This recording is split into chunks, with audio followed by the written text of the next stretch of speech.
और अदिति दोनों सौतेली बहनें थी। सुकन्या की माँ आशा का उसके बचपन में ही देहांत हो गया था। उसके पिता मनोहर ने दूसरी शादी की और सुकन्या की सौतेली माँ सरिता के घर में आ गई। सरिता ने आते ही पूरे घर को अपने कब्जे में कर लिया। वो हमेशा सुकन्या से पहले अपनी सगी बेटी अदिति पर ध्यान देती थी। मम्मी ये देखो मेरा नया सूट, शाम के फंक्शन में ये कैसा लगेगा? ये तो बहुत सुंदर लग रहा है, रानी लगेगी बिल्कुल मेरी बेटी।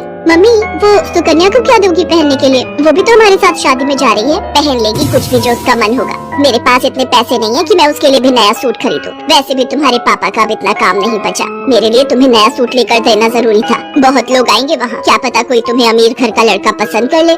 अरे सरिता, कभी कभी अपनी बड़ी बेटी सुकन्या के बारे में भी सोच लिया करो। वो बेचारी भी तो शादी लायक है।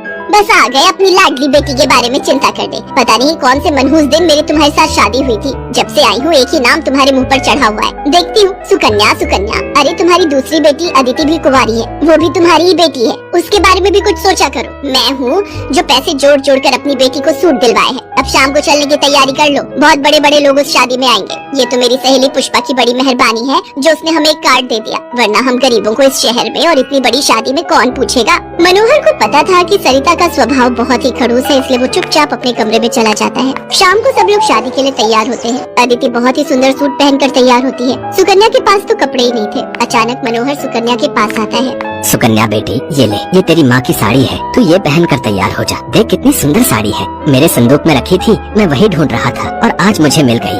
पिताजी ये माँ की साड़ी सचमुच, ये साड़ी तो बहुत सुंदर है। शुक्रिया पिताजी, आज आपने माँ की ये साड़ी देखकर मुझे बहुत खुशी दी है। हाँ बेटी, अब ये साड़ी पहनकर जल्दी से तैयार हो जा, देखना तब से सुंदर लगेगी मेरी बिटिया। सुकन्या अपनी माँ की साड़ी पहनकर तैयार हो जाती है। सब लोग शादी में पहुँचते हैं। सरिता जानबूझकर अदिति को ही आगे कर रही थी ताकि वहाँ लोग अदिति को ही देखें। तभी एक बहुत ही बड़े परिवार के लड़के आशीष की नजर सुकन्या पर पड़ती है। सुकन्या बिल्कुल अकेली खड़ी थी। वो लड़का उसके पास आया और उससे बात करने लगा। हेलो, मेरा नाम आशीष है और आपका? जी मेरा नाम सुकन्या है। अच्छा नाम है आपका। वैसे आप यहाँ अकेली क्यों खड़ी हैं? चलिए ना, वहाँ डांस फ्लोर पर सब लोग डांस कर रहे हैं। आशीष को सुकन्या से बात करता देख सरिता आशीष के पास आती है। सुकन्या बेटा, तुम्हारे पापा तुम्हें बुला रहे हैं, इनके साथ अदिति डांस कर लेगी। अब हाँ, क्यों नहीं, प्लीज। मनोहर ने तो सुकन्या को बुलाया ही नहीं था। ये सब तो सरिता की चाल थी। थोड़ी देर बाद सुकन्या फिर से खड़ी थी। अदिति आशीष के साथ डांस करने लगती है। आशीष अभी भी सुकन्या की तरफ ही देख रहा था। शायद उसे सुकन्या पसंद आने लगी थी।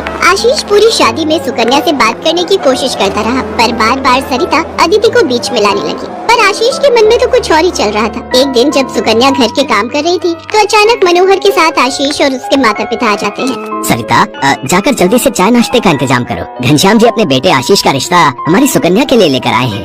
क्या?